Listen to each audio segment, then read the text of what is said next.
আসসালামু আলাইকুম।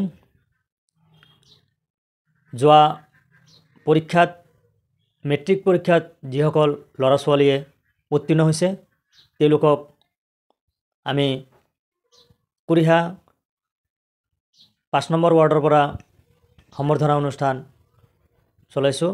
ইনশাল্লাহ চাব আৰু দোৱা কৰিব আগন্তুক যাতে পৰীক্ষাৰ্থীসকলে ভালদৰে লেখা-পঢ়া কৰিব পাৰে।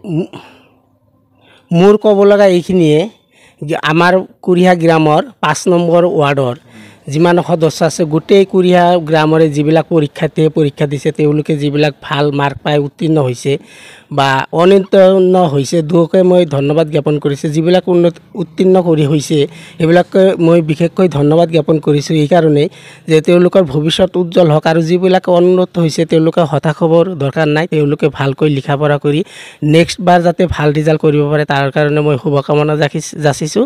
আৰু এই চাগতে এইটো মই কোনো ৰাজনীতিৰ উদ্দেশ্য লৈ নহয়, মই এটা জাষ্ট প্ৰত্যেকটো শিক্ষাৰ্থীক মই এটা উৎসাহ কৰাৰ কাৰণে মই আজি এটা সম্বৰ্ধনা অনুষ্ঠান আহ্বান কৰিছিলোঁ আমাৰ কুৰিহা গ্ৰামৰ যুৱকসকলক লগত লৈ।